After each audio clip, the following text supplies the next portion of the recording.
Hello and welcome to my YouTube channel Let's Med. I am Akash Kundu, first year MBBS student from Bakura Sammelani Medical College and Hospital.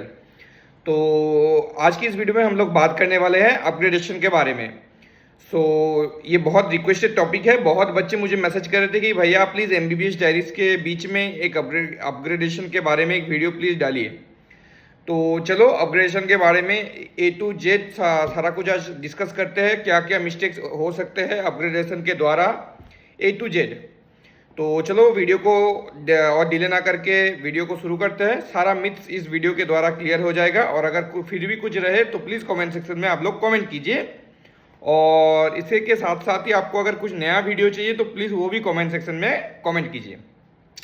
तो चलो video को और delay ना करके शुरू करते हैं। अपग्रेडेशन मतलब मान लो आपका फर्स्ट राउंड में Bankura Sammilani medical college and hospital हुआ है, पर आपको चाहिए है Bardhaman medical college and hospital.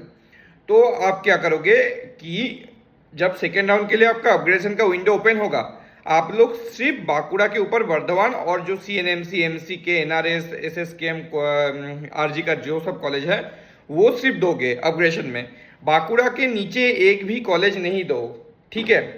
अगर आप लोग मान लो कि बांकुड़ा के नीचे एक कॉलेज दे देते हो तो क्या होगा, अगर आपका वर्धमान नहीं होता तो और जिसके होने के चांसेस मैक्सिमम होते हैं सेकेंड राउंड में, तो क्या होगा आपका आपने मान लो बर्धमान को भी दिया, उसके साथ साथ आपने बर्धमान के नीचे मेदिनीपुर को दिया, तो क्या होगा कि आपका मेदिनीपुर अलॉट हो जाएगा, क्योंकि सेकेंड राउंड में अपग्रेडेशन के चांसेस बहुत कम होते हैं। तो अगर आपका मेदिनीपुर हो गया तो आपको मान लो कि जो आपका चॉइस प्रेफरेंस लिस्ट है आपका बांकुड़ा से भी नीचे हो जाएगा। So put only those choices in your choice filling जो आपके फर्स्ट राउंड के चॉइस फिलिंग के ऊपर था, ठीक है। अब नेक्स्ट जो डाउट होता है कि भैया अब मान लो मेरा अपग्रेडेशन हो गया तो मुझे फिर से क्या पुराने कॉलेज में जाना पड़ेगा? हाँ, पुराने कॉलेज में आपको फिर से जाना पड़ेगा। जो जो आपने डॉक्यूमेंट्स दिया, ठीक है, सारा कुछ एकदम आपको वहां से ले आना होगा। एक वहां से एक लेटर भी देते हैं, वो लेटर आपको ले आना पड़ेगा, फिर आपको नए कॉलेज में देना पड़ेगा। नेक्स्ट बात होता है कि भैया मैंने फर्स्ट राउंड में 6,500 रुपये ऐसा कुछ दिया था कॉलेज में, तो वो पैसा रिफंड हो जाएगा इंस्टेंटली? नहीं, वो पैसा इंस्टेंटली रिफंड नहीं होता, बहुत टाइम लगता है। आपके अकाउंट में ऑटोमेटिकली आ जाएगा। फिलहाल के लिए आपको दो जगह ही डबल पैसा देना पड़ेगा, ठीक है। नेक्स्ट जो क्वेश्चन आता है कि भैया बॉन्ड क्या दो जगह के लिए अलग अलग फिर से बनाना पड़ेगा? हाँ, बॉन्ड दोनों जगह के लिए अलग से फिर से बनाना पड़ेगा। लाइक आपका बर्धमान हुआ है फर्स्ट राउंड में, बांकुड़ा के लिए आपने जैसे बॉन्ड बनाया था, बर्धमान के लिए भी आपको सेकेंड राउंड में वैसे ही बॉन्ड बनाना है, ठीक है। तो नेक्स्ट कॉलेज जो आता है कि भैया नए से फिर से रजिस्ट्रेशन करना पड़ेगा? नहीं, no new registration is needed. जिन लोगों ने फर्स्ट राउंड से पार्टिसिपेट किया है काउंसलिंग में, उनके लिए कोई रजिस्ट्रेशन नया नहीं चाहिए। हाँ, ये सिर्फ थर्ड राउंड तक वैलिड है, उसके बाद मॉपअप के लिए अलग से सारा कुछ चलता है। थर्ड राउंड तक कोई रजिस्ट्रेशन नहीं चाहिए, नया रजिस्ट्रेशन नहीं चाहिए, ठीक है। सिर्फ आपको चॉइस फिलिंग करना होता है। नेक्स्ट जो कॉलेज होता है कि भैया प्राइवेट कॉलेज से गवर्नमेंट कॉलेज आ सकते हैं? हाँ, प्राइवेट कॉलेज से आप लोग गवर्नमेंट कॉलेज आ सकते हो। प्राइवेट कॉलेज में अगर आप लोगों ने फर्स्ट राउंड में एडमिशन लिया, जो 50,000 रुपीज़ आपका लगा था वो नॉन रिफंडेबल है, ये बात दिमाग में रखना है। और BDS टू MBBS आ सकते हैं। हाँ, सिर्फ आपको ये करना है कि चॉइस फिलिंग के दौरान आपने जो आपका जो BDS कॉलेज अलॉट हुआ है उसके ऊपर जितना भी आपको वेस्ट बंगाल में, उसके ऊपर क्या वेस्ट बंगाल में जितना भी MBBS कॉलेज है, सारे MBBS कॉलेज को आप लोग चॉइस फिलिंग में डाल दो, ठीक है। अब किसी किसी का क्वेश्चन आ रहा है, ये किसी किसी का ही आ रहा है कि भैया कि हमें फिर से क्या वो 1 लाख रुपए जो आता है, मतलब 1 लाख रुपए का बॉन्ड, वो क्या हमें भरना पड़ेगा अगर हम लोग वेस्ट बंगाल का कॉलेज फर्स्ट राउंड में अलॉट हो जाता है और सेकेंड राउंड में हमें ऑल इंडिया कोटे से कॉलेज अलॉट होता है, तो हमें क्या वेस्ट बंगाल का 1 लाख का बॉन्ड देना पड़ेगा? नहीं, ऐसा कोई ज़रूरत नहीं है। वो 1 लाख का बॉन्ड सेम सेशन के लिए है। इस सेशन में आप कोई सा भी कॉलेज ले लो, आपको 1 लाख का बॉन्ड नहीं लगेगा। नेक्स्ट सेशन में अगर आप लोग ऑल इंडिया कॉलेज लेते हो, इस कॉलेज में 1 साल एडमिशन होने के बाद तब लगेगा, ठीक है। मतलब एक कॉलेज में आपका जब तक 100% परमानेंट एडमिशन नहीं होता तब तक आपका वो बॉन्ड वैलिड नहीं होता। जब आपका एडमिशन परमानेंट हो जाएगा उसके बाद ही आपका बॉन्ड वैलिड होगा। लाइक मान लो काउंसलिंग प्रोसेस खत्म हो गया सब, उसके 3-4 महीने बाद आप लोग छोड़ते हो कॉलेज, तब आपको 1 लाख का बॉन्ड लगेगा।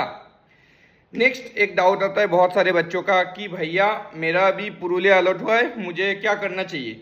मतलब मान लो ऊपर वाले जो ऊपर के 10-12 कॉलेज है उनमें तो बच्चे लोगों का प्रेफरेंस रेडी रहता है, पर नीचे वाले मतलब नीचे कॉलेजेस जिनका जनरली जो कॉलेजेस नीचे जाते हैं प्रेफरेंस लिस्ट में, ये सब बच्चे को थोड़ा ज़्यादा कन्फ्यूज़न होता है। उन बच्चों के लिए मैं कुछ बोल रहा हूँ कि देखो, अगर आप हम लोग मेरी मानो तो आपको पहला प्रेफरेंस ऑब्वियसली देना चाहिए कि ओल्ड कॉलेज है कि नहीं, ठीक है। अब अगर इसके साथ साथ ही आप लोग कहीं कहीं जगह में, मान लो आपको नॉर्थ बंगाल नहीं जाना है तो आप लोग कुछ भी यार अवॉइड करके झारग्राम ले सकते हो, ठीक है। पर आप अगर कोई ऐसा देखते हैं कि भैया ये कॉलेज मेरे से 3 घंटा दूर हो रहा है और एक कॉलेज मेरे से 5-6 घंटा दूर हो रहा है, पर जो कॉलेज 5-6 घंटा दूर हो रहा है वो थोड़ा पुराना है और जो कॉलेज 3 घंटा दूर है वो नया है। मैं बोलूँगा जो कॉलेज 5-6 घंटा दूर है वही लो। थोड़ा पुराना कॉलेज में भी सारा कुछ डेवलप होता है। एकदम 2022 से जो नया कॉलेज है, मैं बोलूँगा बारासात छोड़ के, क्योंकि बारासात का लोकेशन बहुत असम है, इसलिए बच्चे लोग वो ज़्यादा प्रेफर करते हैं। और ठीक है, वो प्रेफर करना भी चाहिए क्योंकि उसका लोकेशन सच में बहुत अच्छा है। पर उसके अलावा बाकी जो 4 कॉलेजेस है, वहाँ से मैं बोलूँगा कि पुरुलिया लेना आपका ज़्यादा अच्छा रहेगा रेदर देन उलुबेड़िया। ये सब कॉलेज, ये ज़्यादा बच्चे लोगों को कन्फ्यूज़न रह रहा है।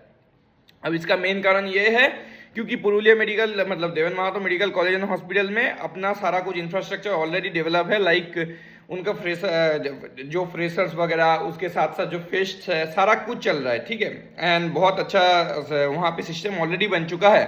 जो उलुबेड़िया और इन सब कॉलेजेस में अभी भी मान लो 3-4 साल लग जाएंगे। तो यही बात है कि एक जगह पे ऑलरेडी सॉइल डेवलप हो चुका है, और जो आप लोग पढ़े थे ना प्राइमरी सक्सेशन सेकेंडरी सक्सेशन, तो एक जगह में ऑलरेडी सॉइल डेवलप हो चुका है और एक जगह में सॉइल डेवलप आप लोगों को ही करना है। तो आप लोग देख लो कि कहाँ पे आपके लिए ज़्यादा फायदेमंद रहेगा, ठीक है। अब अगर हाँ आप लोगों का मान लो कि एकदम ही घर के पास हो रहा है, लाइक 20-25 मिनट 30 मिनट ऐसा हो रहा है, तो मैं बोलूँगा आप लोग ये नए कॉलेजेस ही प्रेफर करो रेदर देन पुरुलिया, फिर 2019 वाले कॉलेजेस, लाइक, ठीक है। अब डायमंड हार्बर को 2019 वाले में मत पकड़ो क्योंकि डायमंड हार्बर कोलकाता के नज़दीक में है, इसलिए उसका कट ऑफ ज़्यादा जाता है।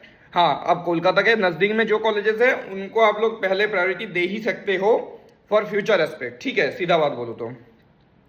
Rather than North Bengal colleges, except North Bengal Medical college and Hospital, क्योंकि एनबीएमसी का एक अलग ही एलुमनी है। तो एनबीएमसी को छोड़ के आप लोग नॉर्थ में जाना अवॉइड कर सकते हो जो लोग साउथ से हो, ये मेरा राय है। तो बस शायद और आप लोगों को कुछ डाउट नहीं रहेगा। जो मेन गलती बच्चे लोग करते हैं, प्लीज़ आपलोग वो अपग्रेडेशन के टाइम में नीचे वाले कॉलेजेस मत दो जो आपके प्रेफरेंस लिस्ट में फर्स्ट राउंड के नीचे थे, वो प्लीज़ मत दो। ये आप लोगों को पहले से बोल रहा हूँ, ठीक है। और चॉइस फिल के बाद चॉइस लॉकिंग कर दो, क्योंकि वेबसाइट में कब क्या नया चेंजेस आ रहा है किसी को नहीं पता। फर्स्ट राउंड में तो ऑटो लॉक हो गया था, पर फिर भी मैं आप लोगों को बोलूँगा इतना ज़्यादा एक्सपेरिमेंट मत करो। सेकेंड राउंड से चॉइस फिलिंग के बाद चॉइस लॉकिंग कर दो, क्योंकि वेबसाइट में बहुत अभी कुछ भी चल रहा है, आप लोगों को पता है, ठीक है। तो कुछ भी टेकन फॉर ग्रांटेड मत लो। तो चलो आज के लिए वीडियो इतना ही। अगर आप लोगों को कुछ भी वीडियो चाहिए तो please comment on my comment section, आप लोगों के लिए खुला है। तब तक के लिए बाय बाय।